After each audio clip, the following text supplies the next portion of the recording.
Many of you are probably starting out as I did, a skinny guy who lacked confidence in my body, which translates to a lack of confidence in yourself and in everything that you do in life. It took me 5 years of trial and error in order to transform my body and confidence into what it is today.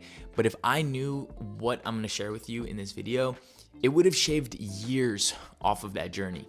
Number one, I found a good workout program and I stuck to it.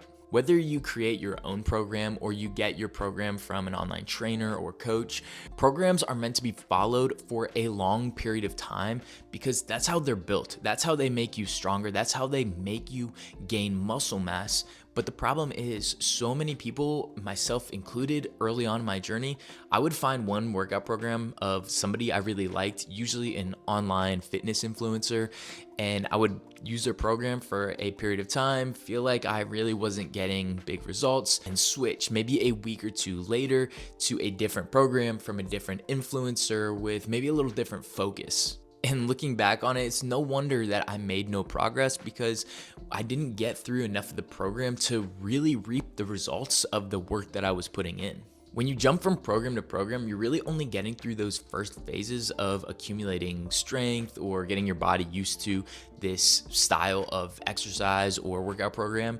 You don't really get to the bread and butter that is the stimulus for growing and building strength and actually making progress. So it makes sense that you don't really see anything. And this kind of feels like a secret in the fitness industry right now, which is blowing my mind. But the reality of exercise and progress, no matter what your goal is, building muscle, getting stronger, anything works. I know that sounds crazy. Anything works, but you got to stick to it and you got to challenge yourself. You got to work out hard. If you do that, you're gonna see progress. You just got to do something and stick to it for a long period of time. So just find a program that is good. It doesn't have to be perfect, and just do the whole thing and maybe do it multiple times. My favorite workout program is called 5-3-1. You can literally look it up and find a 5-3-1 structure, and I will even link my favorite article in the description below that you can follow. I've done 5-3-1 multiple times and it's the strongest and biggest that I've ever got. And it's not a full program. It's literally only one section of the program that you need to do. And then you can just add whatever the hell you want after that. But because I followed it for a long period of time, I got my bench over 300, my deadlift over 450, and my squat was over 400 as well. And I'm not anything special when it comes to the strength department. My only advice is, if your goal is to build muscle, is to find a workout program that incorporates some aspect of strength, like maybe your big three lifts, squat, bench, and deadlift, have a strength focus, and then you have a hypertrophy, meaning muscle building focus, for the rest of your program. And I'm coming to grips with this as somebody who has been in the bodybuilding space for a long time, is adding in some high intensity cardio, things like not just walking on the treadmill on an incline, but like actually running or swimming or biking, something that like actually gets you huffing and puffing for a long period of time. I really do think that is a game changer. I'm the second heaviest I've ever been with the least amount of effort by far, and it's really because I've been running and it makes me hungry to eat more and gain more. And I'm very muscular right now. And one more thing that I want to add to this is take rest days because your body is going to get broken down in this process. So it's okay to take some rest days, like at least once per week. Don't do anything, maybe like a light walk, but really nothing. And that will help you recover so much better. And that leads to the second part of this one last thing, which is address your injuries early. I don't think a lot of us realize that if we have insurance, we can go get physical therapy or even just see somebody. Just make sure it's not a bigger problem. There's been so many injuries I've had that if I just got them checked out early on, I wouldn't even had to stop doing certain exercises. I could have just rehab them as I was going and been fine, but I let them sit and I let my ego get in the way where I didn't want to get them checked out, and then they became bigger issues that I actually had to get fixed or just stop lifting for a longer period of time, and that really set me back a lot. Number 2, I tracked my intake. Now, I did this because I was studying nutrition and exercise and it interested me. But if I were to tell somebody else to do it, like the thousands of clients I've worked with at this point, I have them track their intake. Because at the end of the day, if you're serious about making a change, you need to know your data. That means tracking your intake, meaning if you know what food is going in terms of calories, your macronutrients, hydration, fiber, then when we also track our output, meaning not like our calorie output, but meaning our weight changes, our muscle mass changes, we can get specific measurements on our biceps if that's what we want to grow, or our quads if that's what we're trying to grow, then we can make informed decisions that are actually going to be impactful rather than just doing all this guesswork and taking so much more time to figure out what the hell is going on. And at the end of the day, facts don't care about your feelings. So if you are tracking your intake and you're tracking what outcome you are achieving, then you know that you need to change something if you're not getting the outcome that you want.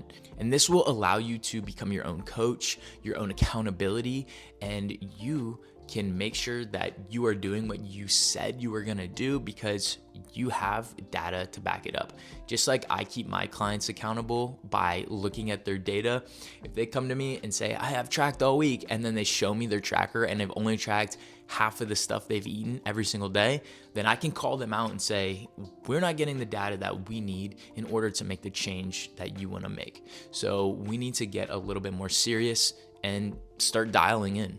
Number 3, I got a little psycho. The reality is that nobody ever achieved great things with a lack of focus. And I'm still guilty of this today, just like many of us are. We live in a very distracting world with social media and dopamine being injected into our brain all the time. And sometimes we just need to realize what we're facing. And if we want to achieve an outcome, we gotta lock in. For building muscle, this means prioritizing the things you need to prioritize. Prioritize your workouts, your sleep, making sure you're getting in your meals and that your meals look like what they need to so that you can make progress, not just whatever the hell you want because, hey, I need to prioritize my meals. I need to get something in. Prioritize cutting out negativity in your life. This is one of the things that I struggled with the most, especially through college and especially into grad school, was just trying to cut out anybody in my life who was negative. And physiologically, this is important because we want to reduce stress in our lives, and negative people create stress. They take our focus away from what we're trying to achieve. But the reason I struggled with this so much is I cut a lot of people out in my life, just stopped talking to them.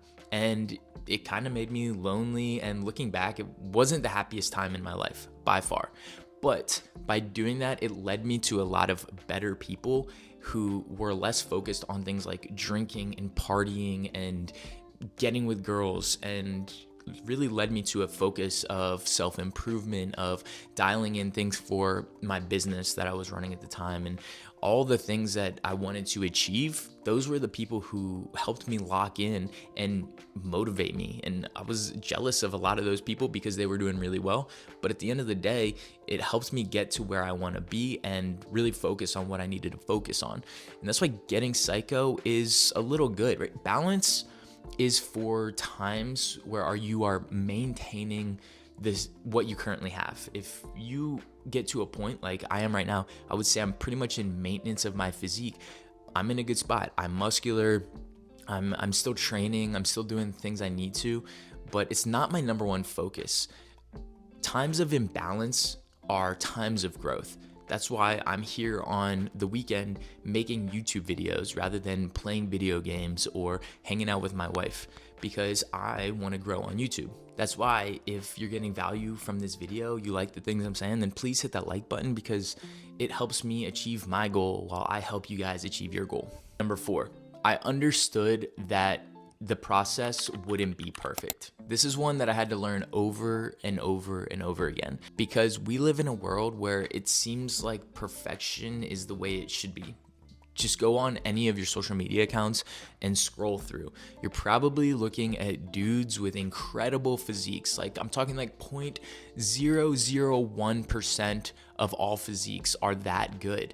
And this is what lines our social media accounts. And mine looks a lot like that too. But the reality is, a lot of these people have edited photos. They're on steroids. They're using the best photo with the best lighting that they could possibly get.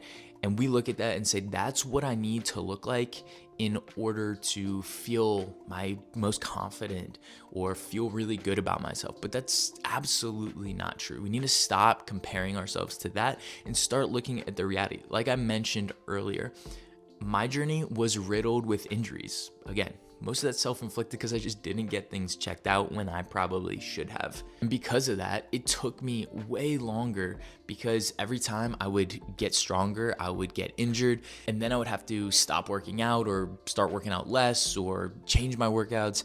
I would lose a lot of weight, a lot of muscle, a lot of progress, and then I would have to start over again from that new spot. And that just added many, many years. And what I've seen with a lot of the clients that I work with too is that these tough times make people stop. They just quit.